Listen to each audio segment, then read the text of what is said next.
Folks, I think we'll get our meeting started.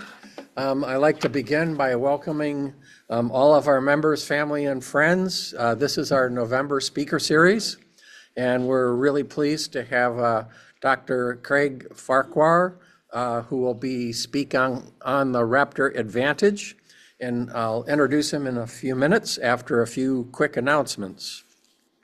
So just so everyone knows, our monthly speaker series are always the second Thursday of the month, except for December. So we don't have a speaker in December. It's pretty close to the holidays and we take December off. Our next speaker will be Thursday, January 9th. We'll be meeting back here at the Napa Valley Lutheran Church, and we really appreciate their hospitality. They helped me lift the screen up in place and open up for us. And our meeting in January will be Liz Burton, who will be speaking about the Badger Run Wildlife Rehab Center that she's been running for 50 years. And we're really excited to hear from her. A number of us went up and visited her last year, and it's a pretty exciting place. I'm very excited to have Liz speak to us. So that will be Thursday, January 9th, again at 7 p.m. Our winter newsletter has gone out. Raise your hand if you've received a copy. There we go. And it's been emailed out too, so you probably, for sure, you should have received that. And if you lose it, you can download it from our website. All you do is click on the newsletter, and the newsletter that's pictured in the upper right-hand corner is our current newsletter, and you can just click on it and download it, or read it online, whichever you prefer. Here's the trick. The hard copy, which is printed, we run out of space. So if you switch to just the email only or the digital newsletter, you get all of the articles in their entirety, as well as a couple of articles that aren't in the printed version. We encourage people to switch over to the digital version, and that way we save paper and resources. So that's the winter newsletter. Another mailing is going to be happening this weekend, and that is our annual fundraiser appeal. We actually only have one fundraiser. I'm trying to pet the cat and let people in from the waiting room. Let's go. There we go. The annual appeal is our only annual fundraiser. It's our main fundraiser. So we would appreciate anyone who is willing or able to donate to donate. The fundraiser helps us to cover not only our beginning and weekly field trips, the cost of the leaders for those, but also it supports our Education in the Schools program. We're hoping this year to work with over 2,000 students in school classrooms. It's a big job, and Tammy Saunders, who is our education coordinator, is in charge of that. In addition, it helps us cover the expenses of many of our citizen science projects, like building new bluebird boxes, and we're now in the process of setting up kestrel boxes. And last year, we had our first kestrels that successfully nested, so we're really excited about that. And Tom Sliker and his teams that monitor the bluebird boxes set a new record. We had over 700 fledglings this past year, which far surpasses our average around 500. So it's still an incredible work. If you go to any of the parks where they have boxes, there's bluebirds flying around. It's spectacular. We went to Lynch Canyon last weekend, and there were bluebirds everywhere there as a result of the babies and the fledglings sticking around for the winter. So in addition, we try to send scholarships to graduating seniors or students from community college who are continuing their work in wildlife biology. This past year, we gave 6 scholarships, $2,000 scholarships to students to encourage them to work in the wildlife field, and we hope they'll become lifelong conservationists as a result. So that's where some of that money goes. It really is really important for us for our annual appeal to be successful. So please be looking for that in the mail. We apologize that it comes right around Thanksgiving and Christmas, but it seems like that's the best time of the year to send it out. We're also excited about our new website. I know I talked about that last month, but this month we have an update. We now have 24 local birding hotspots that are described with maps of the best places to go in Napa and Solano County to see birds. I'm sure we haven't picked them all, so if you have one that we've missed, let us know and we'll try to write that particular location up again. In addition to the hotspots, we have an incredible, extensive photo gallery of bird families to help you with any ID skills that you have. There's over 1,000 photos that we've uploaded online for the bird family gallery. In addition, we've now just put up a form where you can submit your own favorite bird photos or wildlife photos, and we're going to have a members photo gallery that will be under the birding menu as well. We're hoping maybe we have enough photographers that we'll have a photo contest. I probably will have to rule myself out on that, right? Yeah. Because I'll submit 10,000 photos, I'm sure. There also is the calendar online, and it has all of our upcoming events. Of note, this Saturday's Walk with Andrew. Andrew's going to be out of town, so there is no weekly Walk with Andrew Ford this weekend. And the next beginner's bird walk is Sunday, November 24th at American Canyon, led by Carol Boykin and Karina Garcia. So that's November 24th. That would be the Sunday before Thanksgiving. There we go. Our monthly trips. We're headed to Klamath National Wildlife Refuges tomorrow. We still have space. If you are very spontaneous and want to join us, we're headed to Oregon tomorrow morning, and we'll probably be stopping at the Colusa National Wildlife Refuge and Sacramento National Wildlife Refuge on the way up, and we'll be meeting to start our birding time there Saturday morning. So if you're interested in that, contact Bruce Thompson or give me a call and I'll give you his phone number. But we have space. A number of people who had signed up had to cancel for unexpected reasons, so we do have space on that trip. There also is a December monthly trip, which is our Benicia CBC pre-count, and that's going to be on Saturday, December 14th at Glen Cove. I still have, there we go. The waiting room is now coming in. We have over 35 people online right now. So the Benicia CBC is on Monday. Sorry, the pre-count is on Saturday, December 14th. They're going to meet at Glen Cove's Waterfront Park and hike to Benicia State Park from there. There's expected to be lots of waterfowl and fowl and a lot of other good birds on that. So that starts at 8:30 on Saturday, December 14th. Our January trip, the date has been set. It's January 18th, which is a Saturday. It's going to be led by our very own Larry Kent, who's an extraordinary birder. So I encourage you to go on his walk. He's still waiting to pick the location to see which will be the best spot to be, but it will be somewhere local.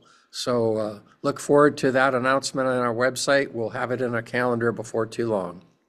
So next up are our Christmas bird counts. And little by little, people drop out. They either age out or move out. And so we're looking for volunteers for both of our Christmas bird counts. The first one is our Benicia count. It is on Monday.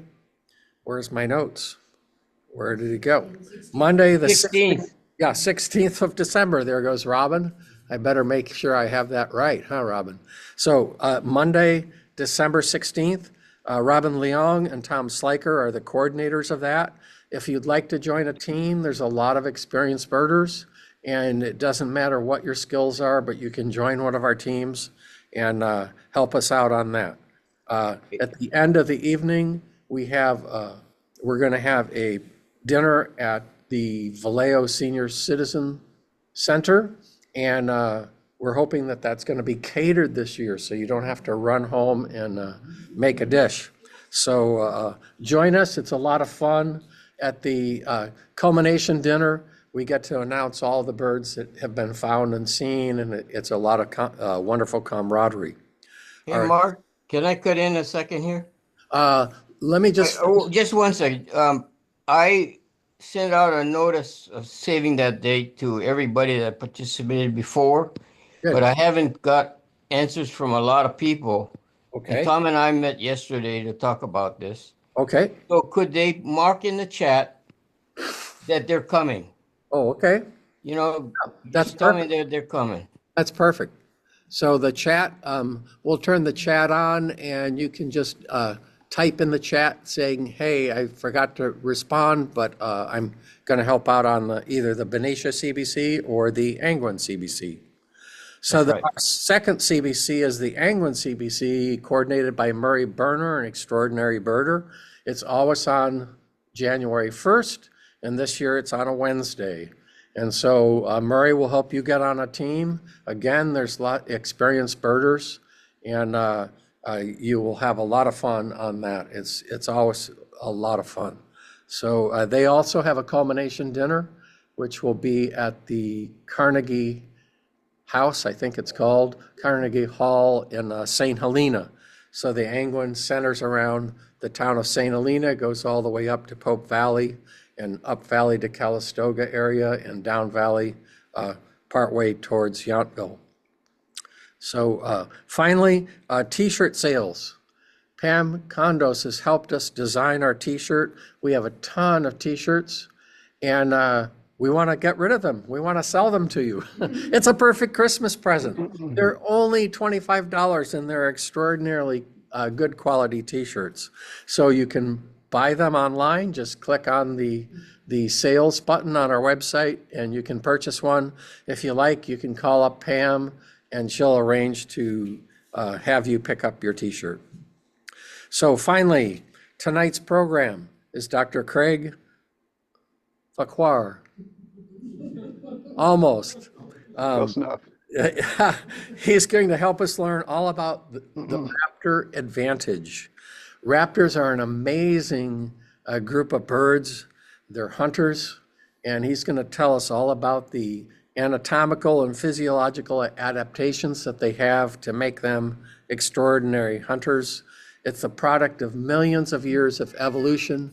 I hope I haven't left somebody out in the cold. We still have, there we go. So we now have 35 people in online, and we have over 12 here. So we have a great crowd for you, Dr. Farquhar. Craig, I'm going to use your first name. Sorry. That's better. That's Craig, fine. Yeah, Craig absolutely. is a conservation biologist, a raptor ecologist, and illustrator. He worked with Texas Parks and Wildlife Department in Austin, and is currently teaching raptor ecology and ecology of rarity at Texas State University. He received his PhD in raptor ecology and wildlife biology from Texas A&M, and later received a Frank Chapman postdoc fellowship in the Department of Ornithology at the American Museum of Natural History in New York. If you've ever been there, that's an extraordinary place. He has been studying raptors in South America and many other places. So without further ado, Dr. Craig. All right. Thank you so much. Do I share the screen now? Yes, you can. Okay. Or we can look at you, either way. Okay. Well, either. I mean, the birds are probably a lot better looking. I have a lot. Let me just say, I'm for one very grateful to be able to present to you guys, and deeply honored that you call me up from the great state of California, several states away, and a beautiful part of California nonetheless. So I'm very honored. This talk is it's sort of you'll see it has the feel of a lecture, and basically it is, because I've taken virtually all this information from lectures that I give in the class I'm now teaching this semester every fall at Texas State. It's called Raptor Ecology. And we dive into all kinds of things, the biology, the phylogenetics, a little bit of etymology even, which we'll start the whole talk off with. So I try to hit all the highlights. There's so much to cover, and so it gets pretty deep pretty quick. But I'm hoping to just keep it high enough level to keep everybody's interest enthusiastically, hopefully. So anyway, again, I'm deeply honored. Let me go ahead and get this started. Let me see if I can share this screen. So Craig, if you can turn your volume up just a hair, I think that'll be helpful for our aging members. Okay, volume. Let's see. How's this? Does it get closer to the mouth? Does that Yeah, help? yeah, much better, much better. Okay. Yeah, I think it's just where the microphone was placed. Okay, so can we see the image, the screen? Yes. It looks like a Is it peregrine. Yeah, okay, perfect. So it is being shared. Okay, excellent. So I'll get started here. Like again, there's a fair amount of information here, and hopefully I can squeeze it into 45 minutes. But if not, you can cut me off anytime, and we can stop anytime. So let's get going. So that yes, peregrine, nice peregrine falcon. In California have lovely examples that we don't get here. Peel's falcon, we don't get that here, but that's actually a bird I've never seen, but it's beautiful out there. So yeah, so the talk is let's see how this works. There we go. Yes, so the Raptor advantage. So this advantage I'm talking about, we'll see where this goes. This is, and like it says in the intro, a culmination of millions of years of evolution that gets to a point where these birds are just better than other birds, other animals. So what exactly is a raptor? This is something that bothered me when I started writing this book on birds of prey of Texas. If you do an internet search, this is what you see, right? So it's not the typical, result that you would probably want to see if you're doing a search. If that's page one. The second page gets you something like this, where you might, get an Egyptian vulture or even a fortnight raptor. But then you go another 13 or 14 pages of trucks until you get something like this, where you get images of the velociraptor, supposedly, or some semblance of it, from which all other raptor terms in modern age have come from. This is a this is the this is the ultimate source of raptor that we use today. And most people that aren't familiar with birds, if you ask them what a raptor is, they're likely going to say either a truck or a dinosaur. For some reason, out in just the popular culture, raptor, well, it's pretty obvious why it isn't, but raptor to most people isn't what raptor is to us. So this wasn't enough for me though, because in this book, in the introduction, I wanted to talk about raptors, what raptors were, and to me, being a bit of a word nerd, I couldn't find enough information, the right kind of information that would really facilitate my quest to to parlay information on what a raptor actually is. So identifying the bird end of it is one thing, but where this term comes from, right? So this is what really grabbed my attention early on. And I pulled this whole section out that I was writing in the introduction of this book, and I wrote up this paper and submitted it to Journal of Raptor Research. And so this is a commentary, and it's about the evolution of the term raptor, which just took me down some rabbit holes, really amazing stuff, which I won't completely get into, but I thought I'd just touch on some of this. So, raptor is a term that's, of course, Latin, as you probably guessed, and it's a verb, rapio, means literally to seize, grab, or snatch. That's the Latin term. You add a noun modifier, tor, and it becomes raptor. That's where raptor is in Latin. But it's changed over the years. So if you're speaking classical Latin in the early Roman Empire and up until the 19th century, raptor could mean a bunch of different things, not what we normally think of today. Generally speaking, it was either a robber, a kidnapper, a thief or a plunderer, or a ravisher, and even a rapist. Now, I'm not going to spend a lot of time on this, but this is also an interesting factoid that the term that we use today, which we associate, of course, with a horrific malevolent act, is in early Roman law not describing the term that we would think of. It's actually talking about abduction and kidnapping in most cases. That's the first connotation of rape in early Roman law. Okay, so where did that come from?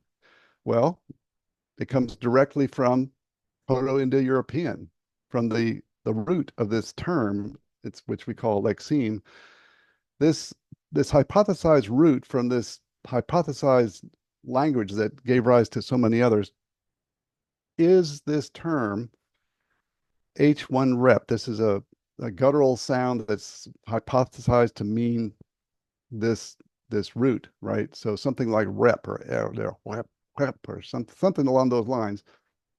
Who knows how it's really pronounced, but it literally means to snatch and to pluck. That's how it's defined. And so it's no wonder that any term that descended from this root would have that initial connotation, right? So where is bird of prey fit in here, right? So where does the raptor that we know and love, where does that come from? Well, obviously it is a snatching and plucking machine, but there are a lot of other animals that do the same thing. So why do we call these birds raptors? Okay, that's partly what I got into. First stop is always the Oxford English Dictionary, right? And I thought this would be the end all be all place to go, finally find where this term comes from and what it actually means. So it gives 3 entries. And cutting to the chase, I'm not going to go through them all, but cutting to the chase, none of these entries says unequivocally that it's a synonym, that any of these entries that they're calling raptor, none of them are synonyms for a bird of prey. Now, none of them mean bird of prey, literally.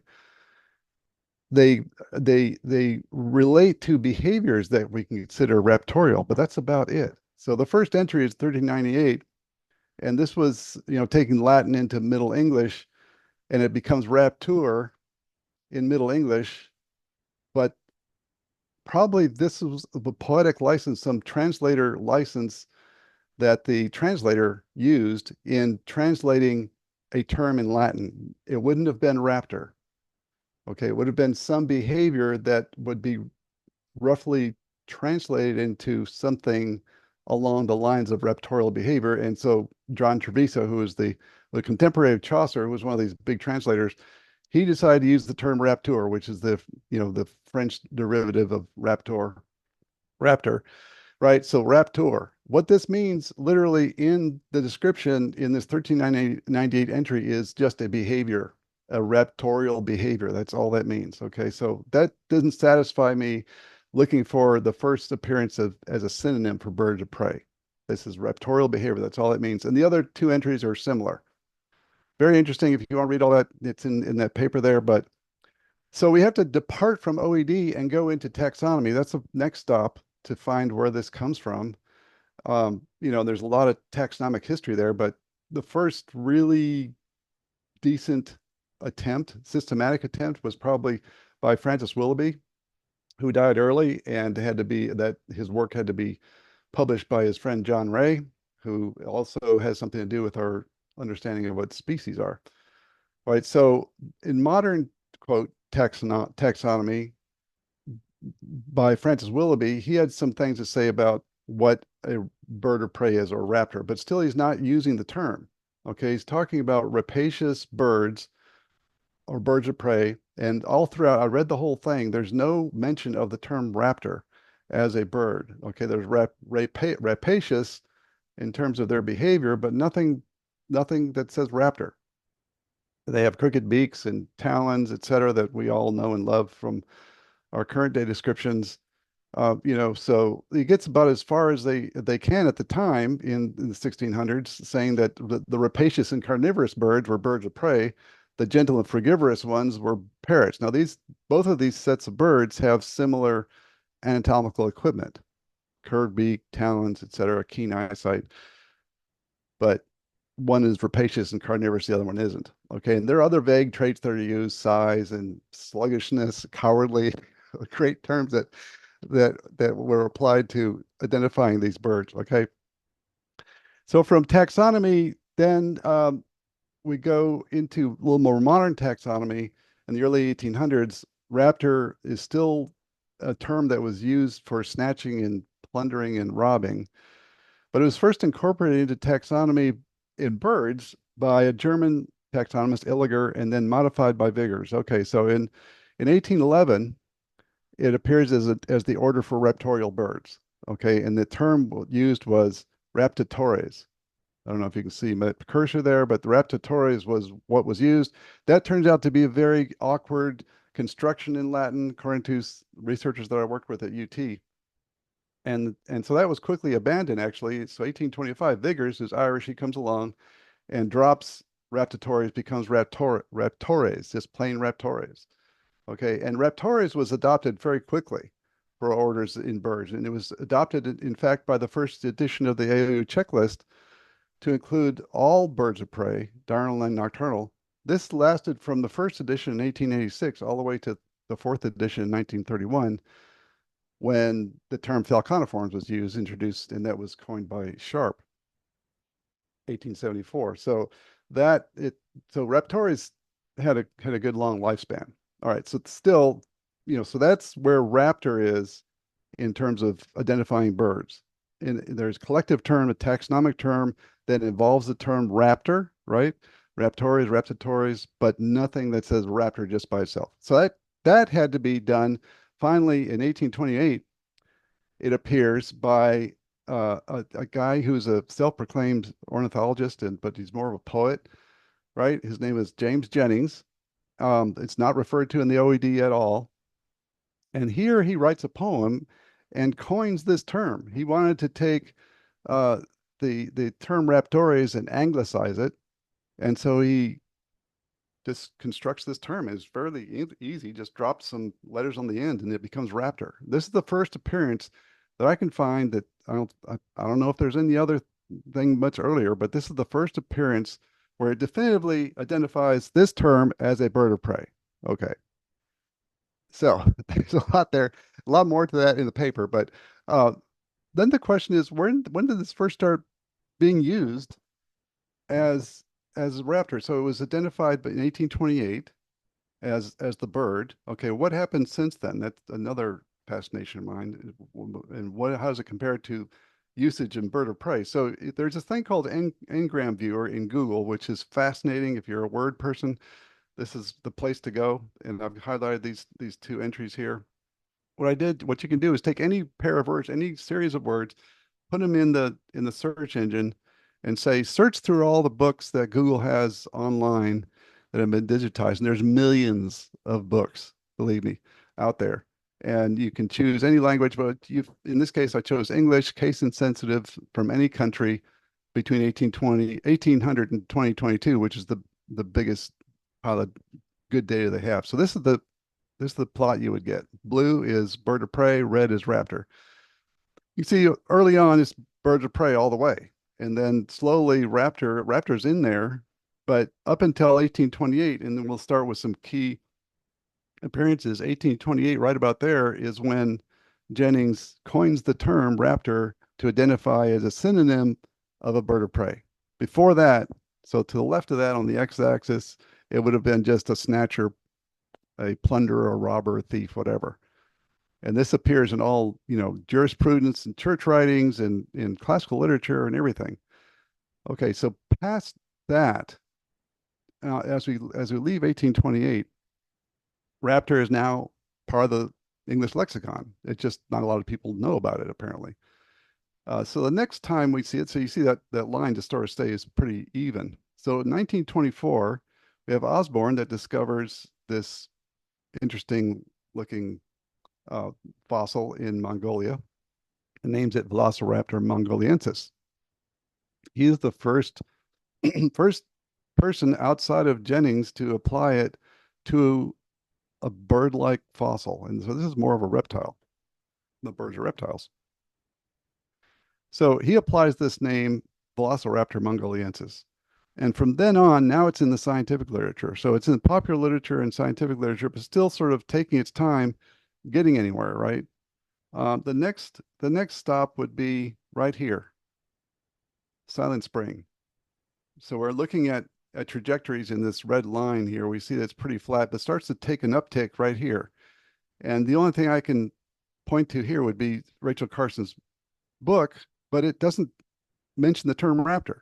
It does talk about birds and birds of prey and the, you know, the things that are happening with DDT, et cetera, but raptor is not in there. All right, soon after that is 1965 is the first meeting of the Raptor Research Foundation. So notice they're using the term raptor. So that's out there. It's being used. It's a bird, and it's been applied for this to this organization, mainly focused on peregrine falcons. So from there, we see a nice little uptick, right, in usage, pretty exponential almost. Then we get to this point here, and so it's rising pretty steadily in that period up until about the early 1990s, and then we see this huge spike. And I'm sure everybody can guess what what brought this spike on, right? It would be this movie. I just happened to be at the American Museum when they're filming it. It was very interesting how, you know, blocking everybody off, and we had to go up in the back way. It was a lot of fun. So this movie brought Velociraptor into American psyche and the world consciousness, really. And from there, everything takes off. So it takes that big spike. Um, after this appearance in Jurassic Park, raptors are everywhere. You know, we have the Toronto Raptors in 1995.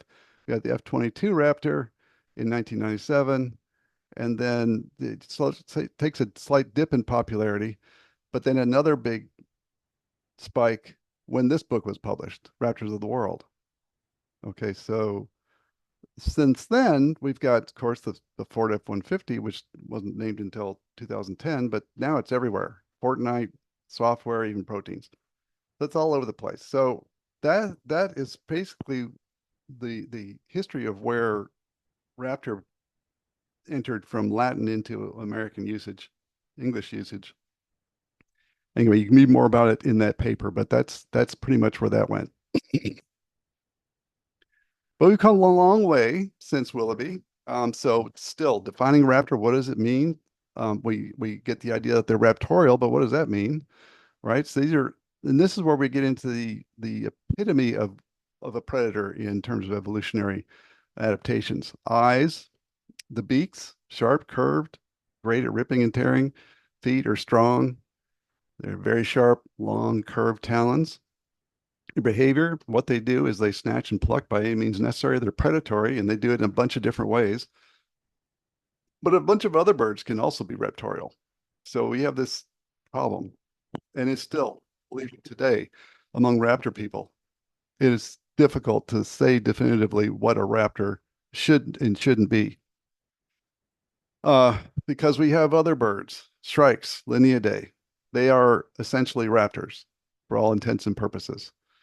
We have the skuas and Jaegers. They're basically raptorial. We have, you know, in this order right here, Cariamiforms, the two species of Seriamas in South America, these should be elevated to raptor at some point, and I'll show you why. And some people advocate for that. Okay, so genetics, in terms of genetics, molecular systematics, we have 4 orders that accommodate what we call raptors. And this is what people have decided to go with. But still, traits that unify all these birds are somewhat elusive, and it's difficult to draw, you know, very definitive distinction between these birds and others, right? Like the ones we just mentioned, right? So we have to take some authoritative positions here and just accept it and try to not lose too much sleep over it. Okay, so when Velociraptor hit the screens, this little thing, Hollywood steps in and makes it look like this. It's not that big. It actually is much smaller. This is Velociraptor right here, right? And it probably used Deinonychus as the model for what was in Jurassic Park. Okay, so one thing this figure does point out very accurately is the position, even in this smallest of raptors, the Microraptor, the position of this toe here elevated, showing this huge claw, and it's singularly huge, much bigger than the others. Okay, so this is a big feature in identifying what a raptor is in paleontology. If it's a raptor, it has to have that claw. All right, so we'll get to that again in a minute. But so evolution takes hold and in birds and in reptiles and finally tunes their hunting efficiency. The raptors as a group sort of appear in the late Triassic. Raptors, the reptilian raptors, and they radiate in the Cretaceous, and then even more so earlier on to become the birds that we know and love. All right, so reptilian raptors are united by these traits. Mostly small, some mid-sized, they're dinosaurs, carnivorous and predatory. They, of course, lead to modern birds, so they're all related. There is no class Aves anymore. It's a clade with different names. They have relatively big brains. They're bipedal and favoring evolution of grasping three-fingered hands, which was critical, right? So this swivel bones in the wrist had to evolve in order for the hand to be able to flap back and forth.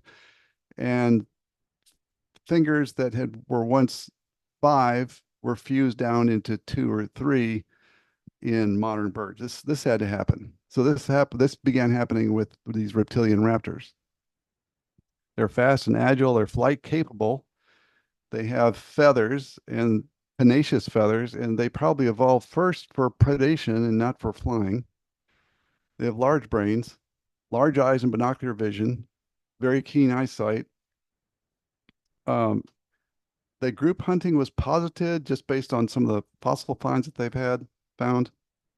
And then they have these huge solitary claws, which technically are called unguals. Okay, so let's get into that. It's technically the ungual 2. Okay, so if it's a raptor, it must have this enlarged, elevated ungual 2. So what's an ungual? It's just the distal phalanx. The digits have phalanges, and so the distal phalanx on these digits will have a claw, and that claw is bony and is covered with keratin, and that's the talon, right? So this ungual is modified tremendously in one of the digits, and the digit where it's modified is digit 2. So that's why we call it ungual 2. Now this is a modern bird, and so we see the 4 toes. This is anisodactyl arrangement, the helix in back and 3 toes in front, numbered from the inside out. So the helix, the thumb, it goes 1, 2, 3, 4, right? So number 2 is what we look for in terms of possessing this elevated, enlarged ungual. Okay, that's the place right there. Okay, so back to this slide. All of these have these, which is a nice representation here, very satisfying. These were used for killing and seizing. This is raptorial. So this is one of the definitions that has to be accommodated. Now again, other birds can be, suggested to have unguals, but if we look back at some of these raptors, the fossil raptors, the biggest one on the order of this guy right here, Utahraptor. And that's a good size reference. That's as big as a raptor can get. Their ungual, just the bone, is that big. This is a fossilized bone of just not with the keratin covering, but just the bone itself, with a measurement of about 9 inches. Huge. But we have birds today that have very pronounced ungual 2s. Everybody's familiar with the cassowary. There's an ungual 2. It's different in shape, right? But it is used for the same purpose. It's not really a predatory bird, but it uses it for defense, and it can definitely kill. There's that ungual 2 again. It's basically it's a sword, and the person was documented as being killed by one in Florida in 2019. So these are deadly beasts when they're let loose, but we don't call them raptors. Okay, so raptors are scattered now throughout the entire phylogenetic tree. These are all theropods. This is where birds descend from, and they just occur all over this whole tree. Dromaeosauridae is the family that contains most of the raptors. That's down here. Its sister taxon to Archaeopteryx and birds, but there are raptors all over the place elsewhere, right? Right there, right there, right there. And then the earliest we have is Eoraptor to 230 million years ago. So here's the geological timescale. Triassic is where all this is happening. Jurassic is the age of dinosaurs, so we have a lot of radiation for the dinosaur raptors occurring here. And then we move into the Cretaceous, and that's where birds really become birds, at least in the modern sense. So I want to point this out. Now, I'm not going to try to bore you with too much phylogeny here, but this is a really good paper that came out in 2015. Rick Prum and co-authors published this, helping us to understand that falconiforms, once a singular order containing all of the diurnal birds of prey, everybody had this feeling that it was not monophyletic. And so it turns out it definitely wasn't. And this is one of the papers that pointed that out. Okay, so here we are. Here's Cretaceous, right? Here's the Paleogene, which used to be called Tertiary, right? So this is Paleogene. Here's Pleistocene, Eocene, Oligocene, Miocene. These are the time periods that saw a lot of radiation in birds. This figure right here is representative of what we call the terrestrial land birds. This is a clade of birds that is primarily arboreal, so tree dwelling at some point, right? So this is a huge group, the more modern of the whole group of birds. This is the terrestrial birds. Now, what's interesting to point out here is in what makes raptors all that much more special in terms of phylogenetics is if you look at these nodes, these nodes right here have common ancestors that give rise to raptors. So here's the Cathartes and vulture condor. This is the Cathartiforms now, the New World vultures. This is Sagittarius, osprey, kites, hawks, accipiters, now all in accipiter forms. And then we've got here are the owls. So this group right here, this split has all raptors. And so all these raptors are united here with this common ancestor that gives rise to this next clade, which has at its base birds of prey, right? And then this shares a common ancestor over here with this entire clade that gives rise to all the rest of the modern birds. And so at the base of this clade, again, we have falcons, right? We also have the Seriemas at the base of these clades. So what this is telling us is that all these orders of birds, which we call our birds of prey, they're all at the base of land bird clades. In other words, all these birds that we have as land birds started out as the body plan of a raptorial bird, right? So they were raptorial birds first before they evolved into other birds, which is kind of cool. If for raptor lovers, this is just another, reason to know how awesome they are. It's you can get a little more biological than that, but that's actually kind of cool. So then this is where we have this subject coming up about Carianiforms, the Seriemas. Why aren't they raptors? Okay, they are at the base of these, it's actually more basal than falcons in terms of supporting the rest of the evolution of modern birds. They also are very raptorial. For some reason, they are not considered raptors, but I think most of us are ready to admit them into the club. So there's the 4 or 5 orders of raptors. Okay, so still we have some issue. How do they unite? How do we tell them apart from other birds? Well, here's an interesting paper that I thought helps explain this. This is showing independent evolution of genomic ontologies. In other words, development of genetic markers that help give rise to behaviors and lifestyles, biological traits, all of which are important in raptorial behavior. So you see all these dark boxes here refer to the extent to which they have these genomic characters. These are all raptors, right? Owls, hawks, and falcons. And then this pale box over here are chickens. Chickens have nothing. Chickens have no raptorial genomic ontology at all, right? So that's just one way of separating them out. And we can see how in this Venn diagram, how they are all related in terms of these ontologies. So and here they are in this phylogeny here. So this is one way that you can show how they are, united, looking at their genomic characters. All right. So moving on from that, these birds are doing something very special. What is it that they're doing? Okay, here's we get into this actual raptor advantage. Finally, all this throat clearing, we're now into the actual raptor advantage. Nice Harris's hawk here. It's captive, of course. You can see the jesses. Um, so what are the things? And so this is, again, pulling from my lectures in class. I'm going to try to keep it brief, but we get into more of a biology discussion here. This is all basic biological stuff. Skeletal, sensory, digestive, and behavioral. These are the four basic areas in their biology that we can point to that have really superior adaptations. Start with cranial. Obviously geared towards ripping things up. There's the nares, this black is the covering of over the bone. So it's actually not that big.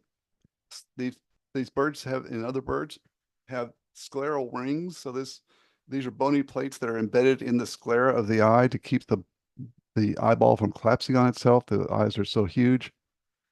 It also has a preorbital process or supraorbital ridge that defends against injury to the eye, and it shades the light, etc. So that's what that looks like in an eagle.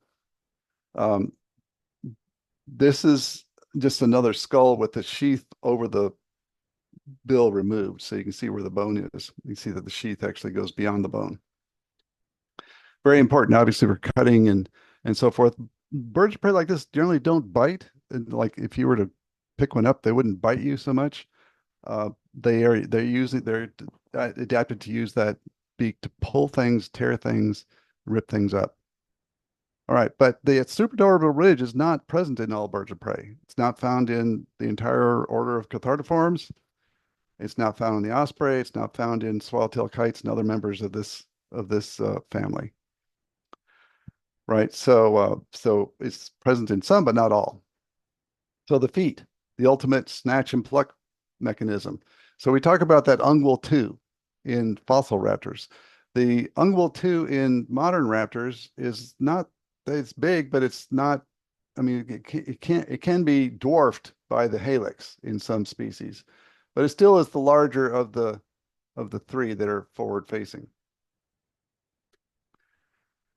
2, 3, 4 identified there. Okay, that's the typical 3 toes in front, 1 toe behind arrangement called anisodactyl.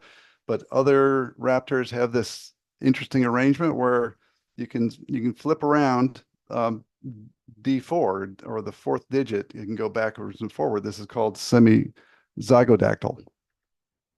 Right, and so this is seen in the osprey. It also has foot pads, which is this image here for grasping extra sure hold on slippery fish. We also see it in other raptors, a lot of owls, most owls, Alanus kites, which are the white-tailed kite, etc. Gray-headed fish eagle, lesser fish eagle, and then other birds. Okay, so it's not just unique to raptors, but it is a nice advantage that they can use. Okay, so variation in beak and beak shape and talons is pretty extensive in birds of prey. They have slightly different plans. Notch beak, a tomial tooth in the genus Falco, which helps to sever vertebrae. Hook bills in a hookbill kite and snail kites for eviscerating snails, and these big laterally compressed bills for getting in between ribs and deep into carcasses, and then long, more snouty looking things. So all these various adaptations, big old huge stellar sea eagle, schnoz. Not sure exactly how that is an adaptation, but they definitely use that for tearing up fish.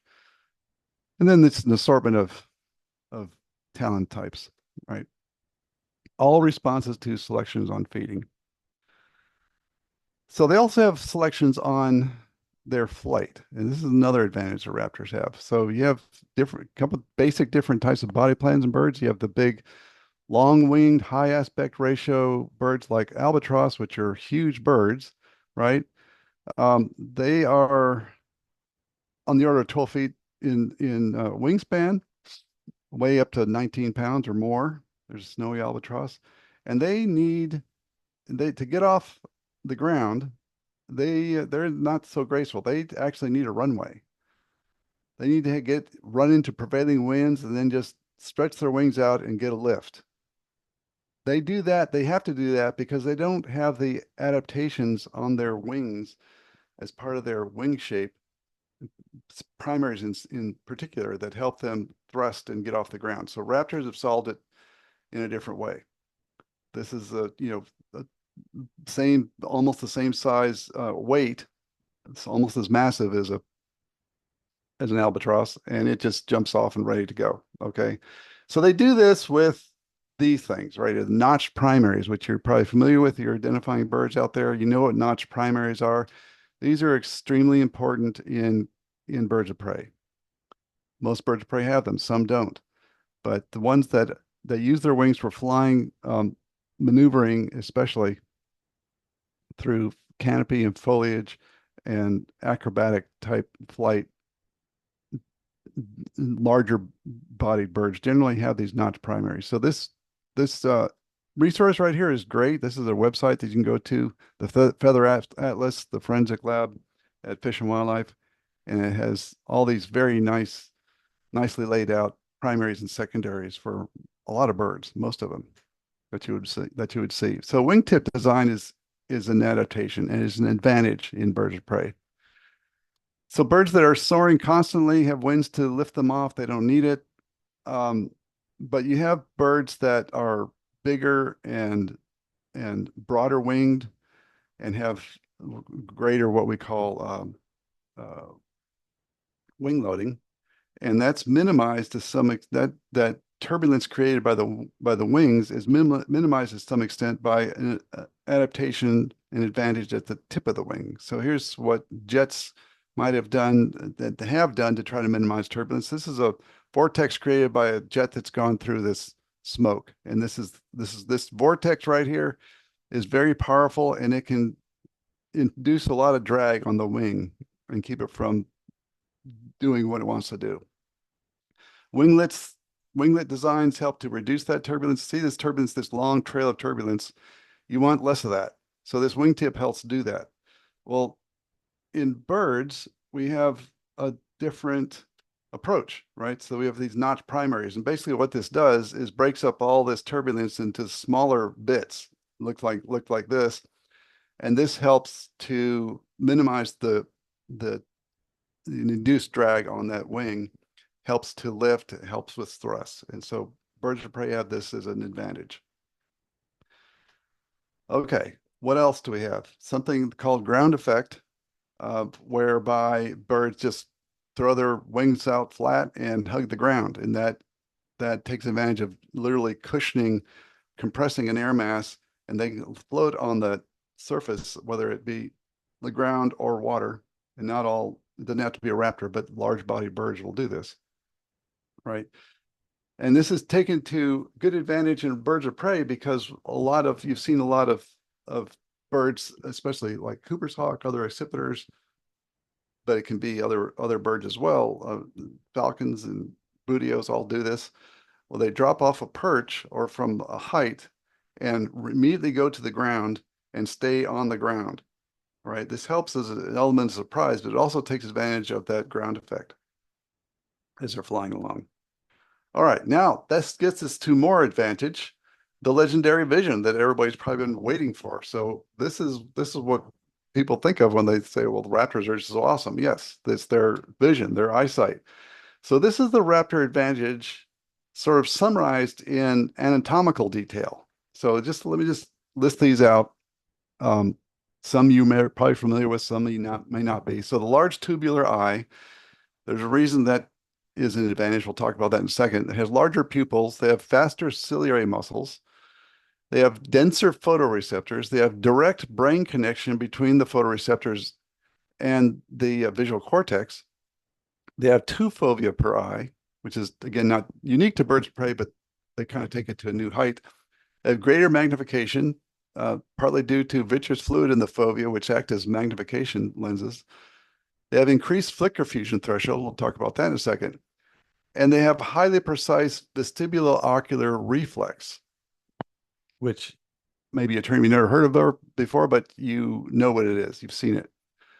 Okay, so what is about these eyes? They are darn amazing. So what are these advantages? So they can see, we always say, well, how adept are they? How good are they at seeing? Well, we really can't tell. It's all just an estimate. So anything from 2 to 6 times greater in acuity. So there's two levels of advantage in raptor vision, and one is acuity, another is perception. So acuity is the biological, perception is in terms of an anatomical, and perception is mostly in the brain, how the brain is wired to make sense of what they're seeing. So they are 2 to 6 times greater in acuity, at least. So examples that you can find out there in literature, kestrels that are on top of a 60-foot tree can see a 2 millimeter insect on the ground, no problem. And everybody has been out, anybody that watches birds has probably seen a raptor perched, and then it takes off and comes back from 100 yards away with a tiny lizard in its claws. And how talents, how does it do that? Okay, so visual acuity, one thing, and then this is just the ability of the eyes to detect spatial detail, and there's a lot of adaptation there that we just mentioned. Carrion eaters have the lowest visual acuity. Perch hunters would be next, and then of course aerial hunters, eagles and falcons have the highest. And then there's visual perception. This is just the ability of the brain and central nervous system to figure out what it is they're seeing. Basic anatomy looks like this. You know what an eyeball looks like, but raptors have a little bit different take on things. Basic anatomy, but with some modifications. Okay, so they have the largest eyes in proportion to their bodies for all vertebrates. That's important. They put a lot of emphasis on their eyes. And the eyes are if you think about it, the eyes are the only visible part of the brain that sticks out of our bodies. The eyes are literally extensions of the brain. They're connected via cranial nerves to the brain. There's no other organ that has direct connection to the brain that we can look at and see like that. And it's so much emphasis is placed on vision. They are also proportionally larger than in other birds. Their eyes face forward more so than other birds. They have great binocular vision. So you got comparison like this with a pigeon that has very little binocular vision. Of course, it needs to look out to the sides and be aware of what might be coming at them. Owls have, probably the best binocular vision, more forward-facing eyes. Okay, so this anatomy here, the basic construction is we have a cornea like other eyes. We have a lens, and we have ciliary muscles, and iris, and we've got the 3 layers. We've got a fovea back here. We've got another one we'll talk about in a minute, but then we've got this thing right here, this big pile of tissue. What is that? That's called a pecten oculi. It's somewhat mysterious, and it's in all birds and some reptiles. Of course, birds are reptiles. Makes sense. It arises from the choroid layer, which is the middle layer of the eye anatomy, and it comes sticks out into the inside of the eye where the optic nerve exits. That's where it is. Okay, so what does it do?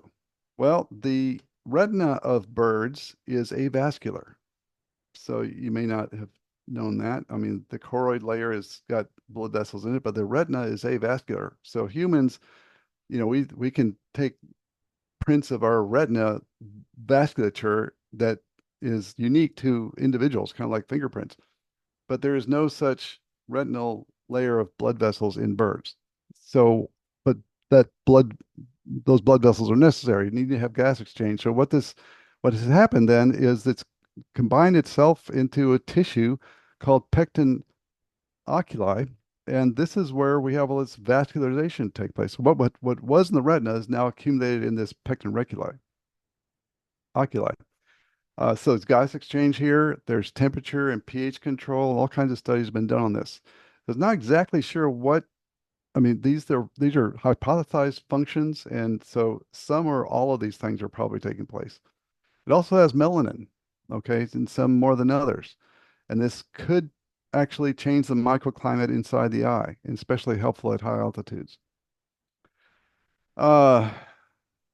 So having this vasculature in the retina would also disrupt light as it moves into the eye and onto and bombards the photoreceptors. So that's just another advantage. Okay, so let's talk more about this visual acuity.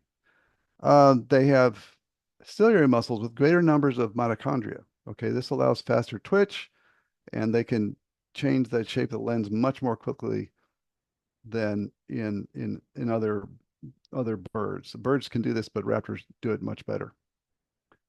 So the muscles of the iris not only have smooth muscle, like in mammals and amphibians, but also striated muscle. Okay, and controlled by both the parasympathetic and sympathetic nerves. Okay, so as mentioned before, raptors have two fovea, but this is not unique to birds. 50% of birds have these. Just that raptors take it to a new level, right? So it's dense. There are dense collections of photoreceptors here. There are two foveas. One is the nasal, which is the deeper one, used for distance acuity, monocular vision.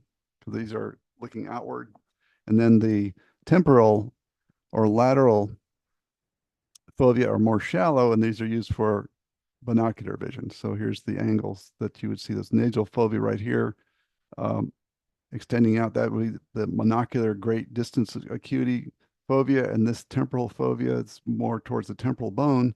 This one and this one these have angles that would then contribute to binocular vision on the binocular axis. All right, so comparing birds, here's Raptors. There's a swan on the left. Here's an owl. You can see the owl is the most tubular, and it has these scleral plates that are just ridiculous. Okay, this is the great horned owl skull, and these are the scleral plates. This is just amazing, right?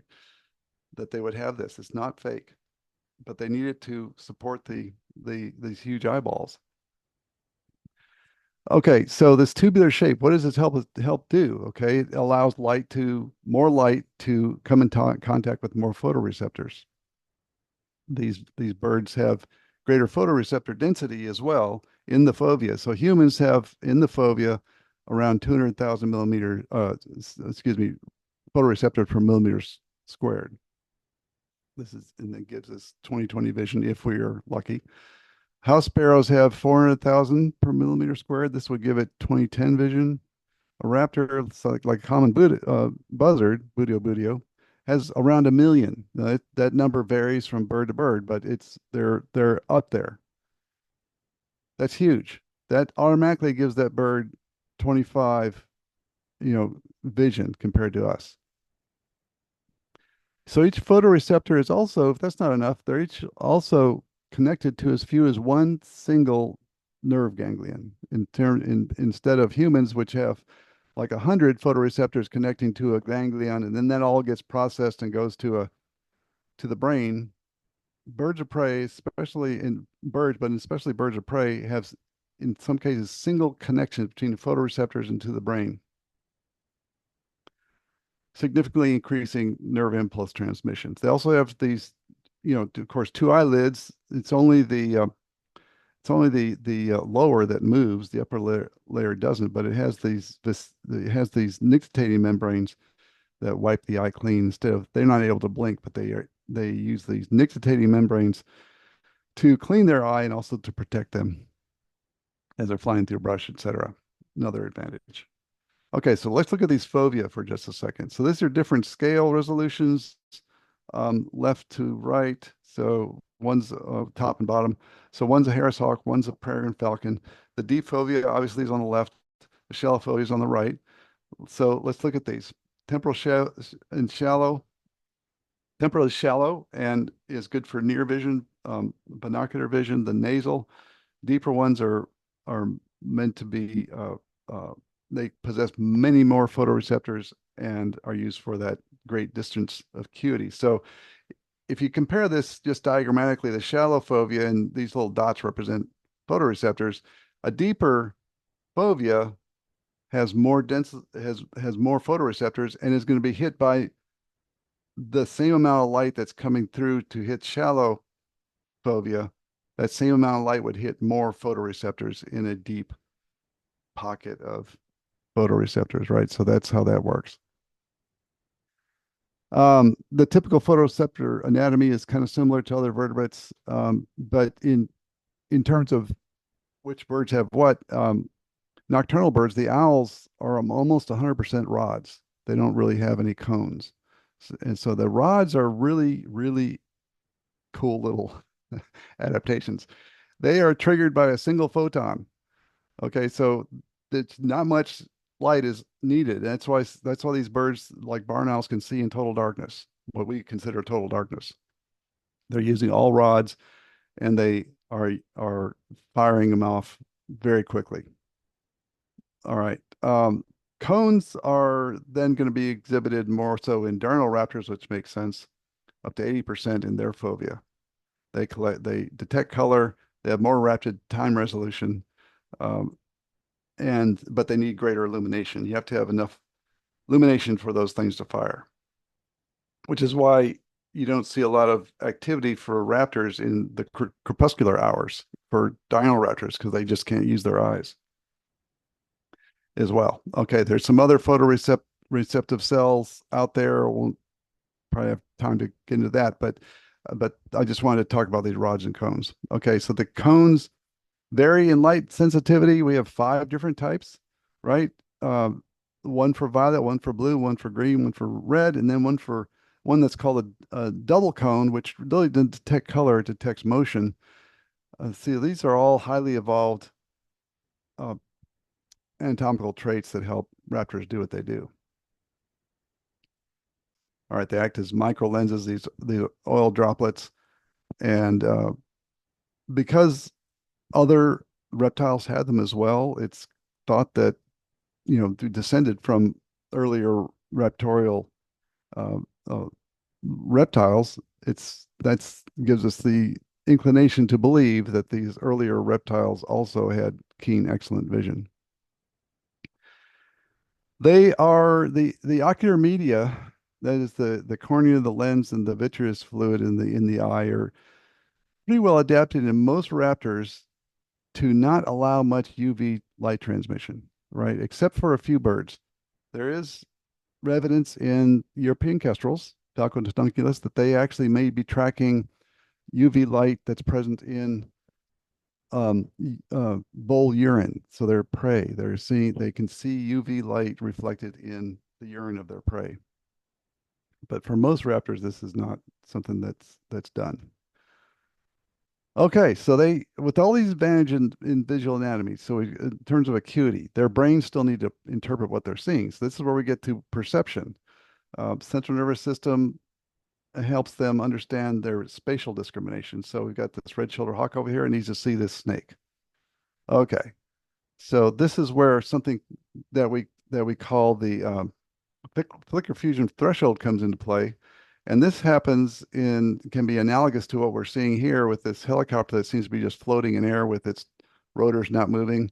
Well, they're not moving because this is, of course, an optical illusion, right? The shutter speed of the camera is going off at the same rate that the rotors are turning. So they just look like static images.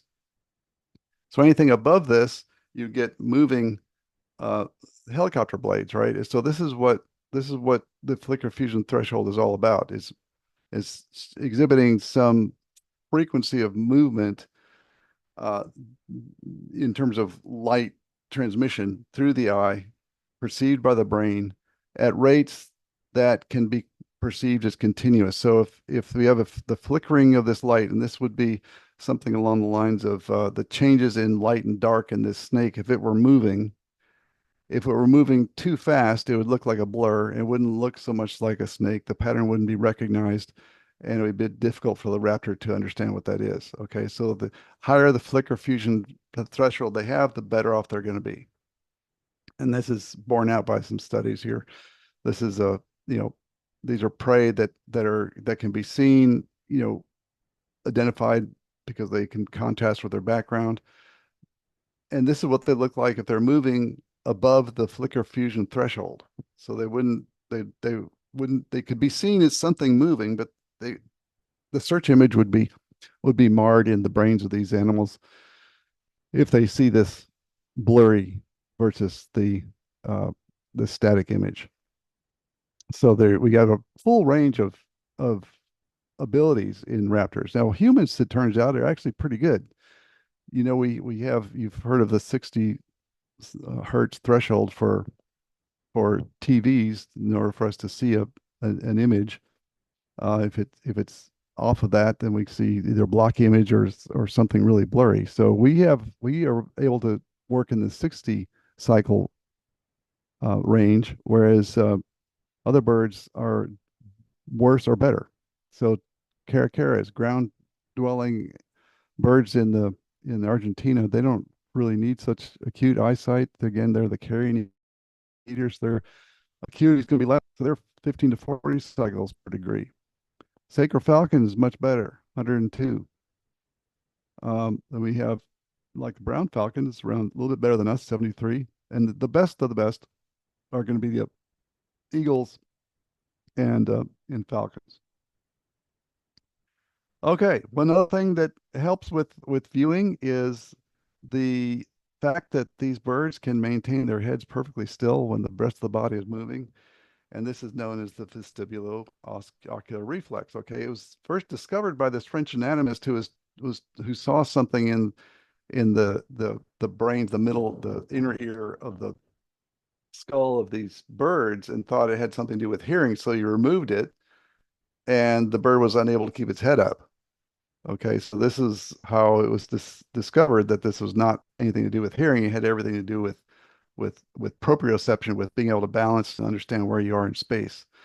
Okay, so this is this system. So the vestibular system is this series of canals in the inner ear that helps us to understand where we are in space. Okay, so if it moves one way, the body moves a different way, and that's usually moves in the opposite direction. So this reflex is all about taking the information from the vestibule system in the inner ear and translating that into movement by the body in terms of the opposite effect. So if the head's moving one way, then the body has to move another way in order for the head to stay perfectly still. Well, they are just able to do this really, really well, right? I'm sure you've seen other birds can do this too, but birds of prey take it to a whole different level. Okay, hearing.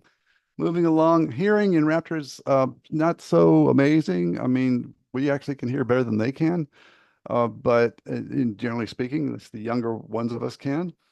And other birds are less than raptors. So raptors have a fairly broad frequency range. But what's interesting here is that their external ear anatomy, how that helps. So in most diurnal raptors, you have a little pinhole here that focuses sound into the ear canal, but there's no external ear, right? They're very symmetrical. They're pretty small, and they're identical on one side or the other. Owls are different. Okay, here's a great gray owl. So notice the size here, this tiny little hole. If you were to part these feathers back, this is what the great gray owl ear would look like. You can stick your thumb in there, right? These are huge. And not only that, they are often asymmetrical. This is a skull facing forward of a boreal owl. You can see the ear opening is higher here than down here. They're also different shapes. So we see that in several owls. But we also see it in harriers and in the Lanus kites. Convergence of ability to hear really well. So some raptors had that advantage. Sense of smell. Okay, it's not just about turkey vultures anymore. Early on, it was suspected that turkey vultures had a strong sense of smell, but then our dear friend and forefather, John James Audubon, comes along and with fairly weak demonstration claims that turkey vultures were really incapable of smelling. And that persisted for decades because Audubon said it. All right. But everything changed in the 1930s when you probably heard the story of the Union Oil gas workers that noticed vultures could seem like they're locating food by sense of smell, rotting flesh by sense of smell. And they started injecting gas lines with mercaptan, which is ethyl mercaptan, or ethane thiol, which smells like rotting flesh, right? And using a few experiments, they were able to show that turkey vultures could find these leaks in pipelines. So it was very important for that industry, right? And ever since then, that that compound and related compounds have been used in natural gas to give it an odor. That odor is what you smell, even today. Okay. Um, so olfactory systems have been examined thoroughly now in birds and for many species. We know that olfactory bulbs are a key indicator, but they have to be connected with receptors from the nasal mucosa all the way to the brain, right? And so some people say, yeah, birds have large olfactory bulbs, but they don't have receptors. Okay, so in one study, olfactory bulbs of turkey vultures were just the eighth largest. In other studies, they turned out to be the largest, right? So there's some discrepancies there, but it was shown that most of these birds probably had a good sense of smell, and there's no reason to believe now that in raptors that they all have well-developed olfactory bulbs, and many of these species probably use their sense of smell for foraging, not just foraging, but also for mate recognition. So we have crested honey buzzards, which we know use their sense of smell to locate uh, beehives. And then we got in the black kite, we've got evidence that they recognize each other by sense sense given off by the oil gland. So a lot of exciting work happening there. Just another thing to add to the list of advantages that raptors have. Their gastrointestinal tract. Now, we get this pretty quickly, and maybe running out of time. Not sure where we are, but so the gastrointestinal tract has a lot of features that are designed for giving raptors an advantage. Okay, for one thing, their oral cavity has these backward on the tongue, especially in the esophagus, have backward facing papillae that move the food in one direction. Then we've got these barbs at the back of the tongue that help move food in one direction. Uh, doesn't come back out. These are the papillae on the surface of the tongue. This actually extends all the way into the esophagus, and that goes in the direction where the food is going to go. So another adaptation.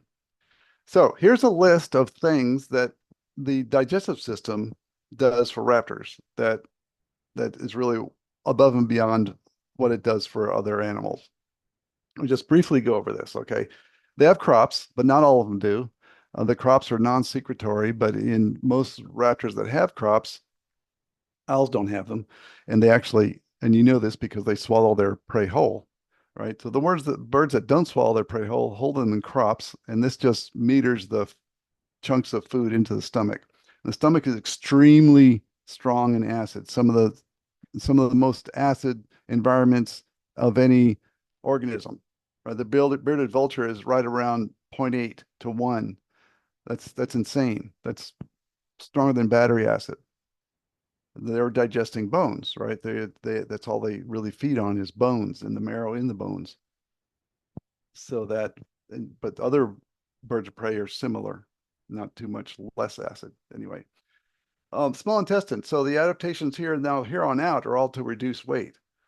So compared to other birds, their small intestine is shorter in accipiter and up to 50% shorter in falconiforms, in falcons. Okay, so they have really short intestines and shorter intestines, and it actually reduces their digestive efficiency. But because they prey on birds, high caloric return, they digest what they can out of these birds, but then they have to hunt again. So they're somewhat compromised. They have less weight, which helps them catch birds. They're smaller, they're smaller bodied, and they're quicker as a result. They can feed on fast birds that flying along, but they have to keep feeding and feeding and feeding because they don't have the intestinal fortitude to digest them all, right? So it's kind of a catch-22 for those guys. Okay, then there's the cecum, which is the pouch at the junction between the small and large intestine.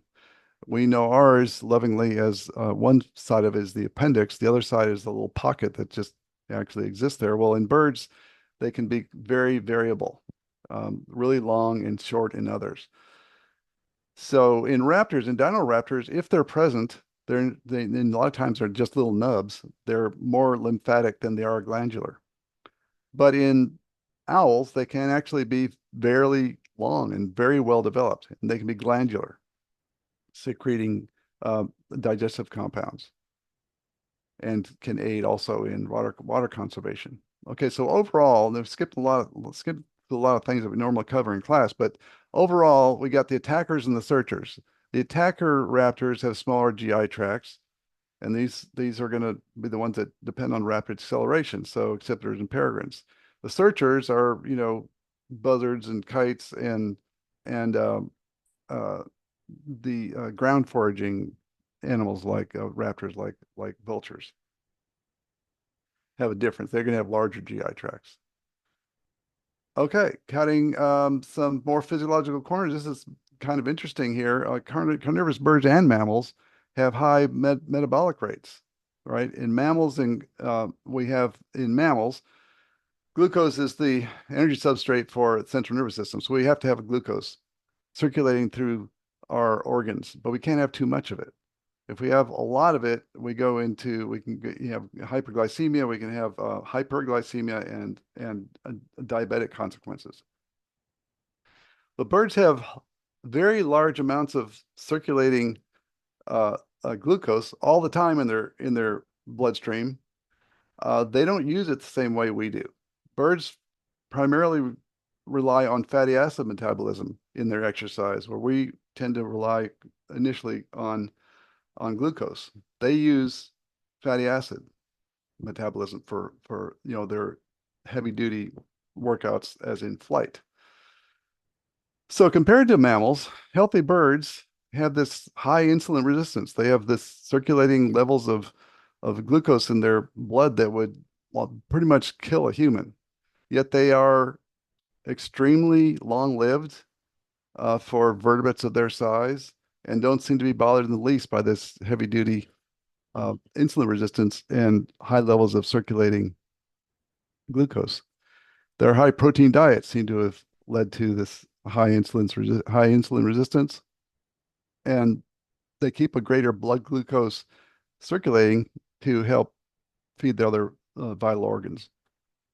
So look at a graph like this: fasting plasma glucose on the left, and the ketone body, which is fatty acid metabolite, on the right. We see where this compares between raptors, and they're looking at alligators. But on the graph on the left, the plot on the left, we see at 100, which is kind of where the magic number for fasting plasma glucose in humans. But look where birds of prey are, way above that all the time, and they do quite well. All right, so a couple other things to quickly round this out.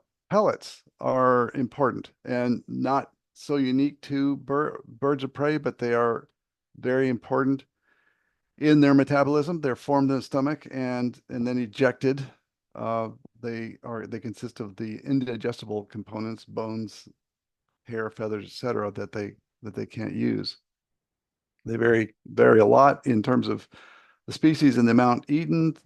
Different types of raptors just cough them out at different times of the day. Hawks will adjust them out cough them out in the morning, even though they haven't eaten for a few days. But owls will cough them up throughout the day, normally between meals. So there's what that looks like in a snowy owl. And we use point this out because most of us, all those raptor people, use pellets at some point in our field work. We collect them, we analyze them, we spend a lot of time in front of a stereoscope, a microscope, looking at bits and pieces of pellets. So they're very useful in our understanding of diets and research in the ecology of raptors.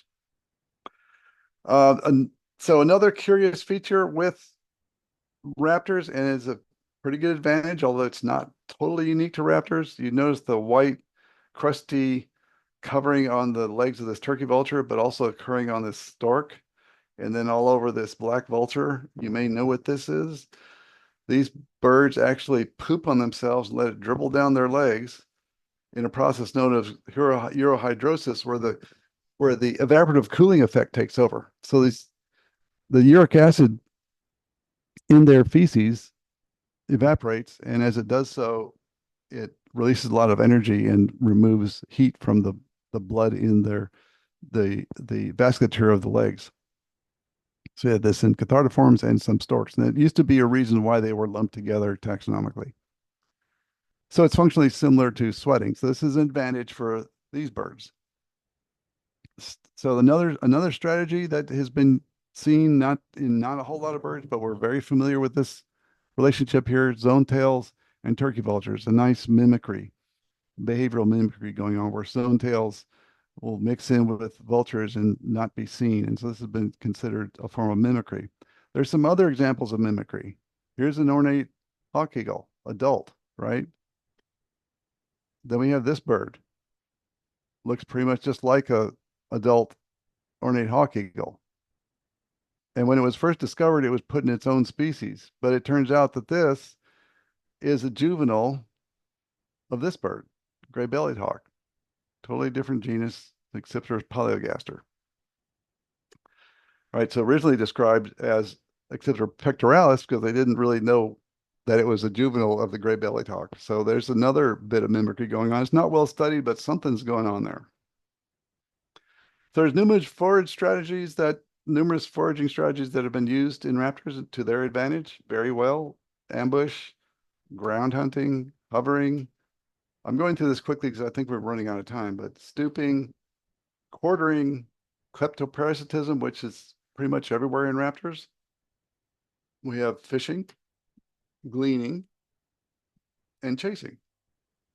There's some other niche sort of behavioral adaptations like in larking in merlins where they chase and they essentially produce a flocking in horned larks, and the larks will rise up and they will snake through there and grab birds for their dinner.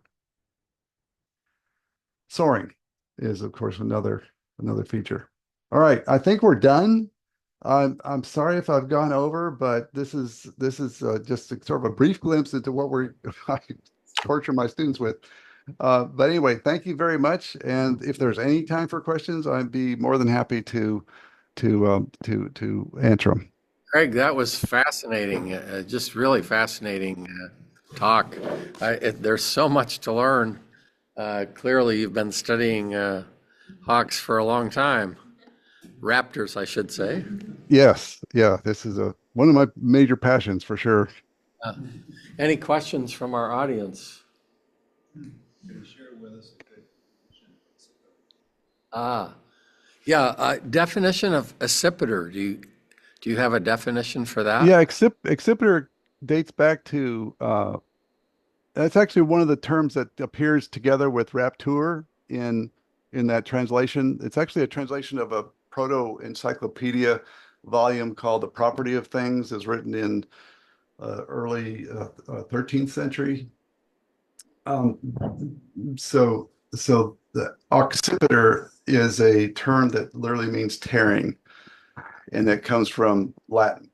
So it was used early on as another descriptor for birds of prey. But accipiter was actually a term that was taken into a taxonomic terminology by Linnaeus. He applied accipitries to the order that would include birds of prey.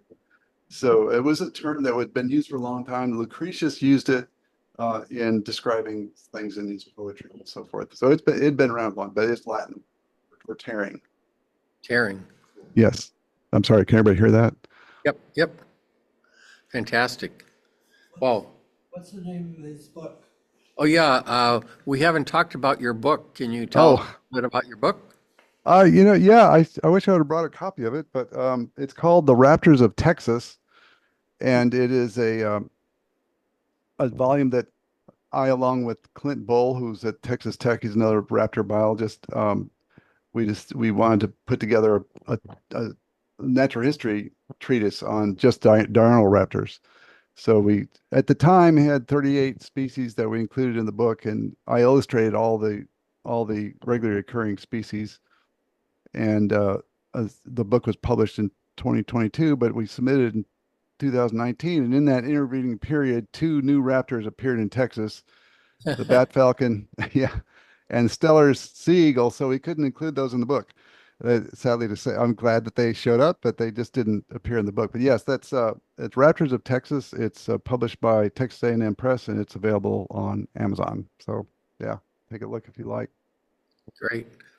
Can you give me the title and I'll write it in the chat? Yeah, it's called Raptors of Texas. Okay, perfect.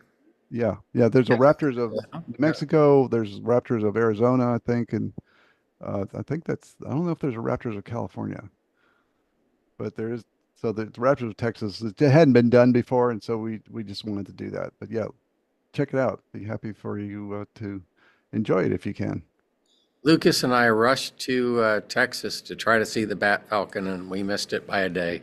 Yeah, it was here for a couple months. Yeah. It was interesting that it showed up. It's not too surprising, much more surprising than the Stellars. That was a complete shock. It was an adult, and it's just that one photo, that one record, and I know some good buddies of mine, colleagues that just don't believe that it was legitimate, but it's been accepted by the Texas Bird Record Committee, so it's official.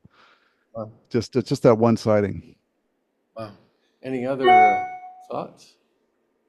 Yeah, I think one thing that's truly amazing at the end of your talk was just the different flight patterns that raptors can have in search of prey. When we see a lot of kites, we have a lot of white-tailed kites out here, and they're just magnificent flyers.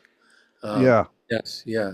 And yes. as well as kestrels, which have been declining, I think, because they eat lots of insects and ingest insecticides and things.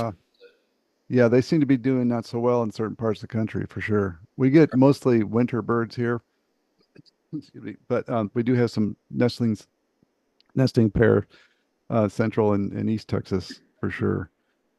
But yeah, I didn't even get around to talon grappling, which is another cool thing that raptors do.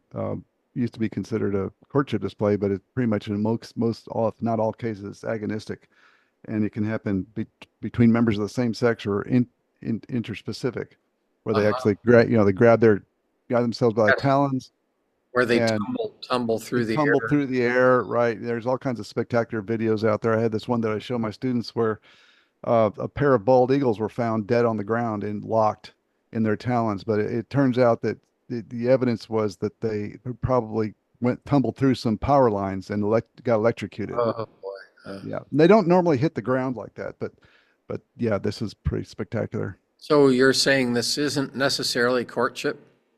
No, in most cases, it's not. Oh, wow.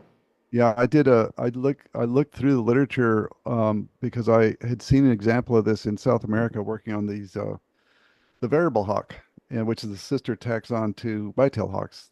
My dissertation and postdoc sort of connected there.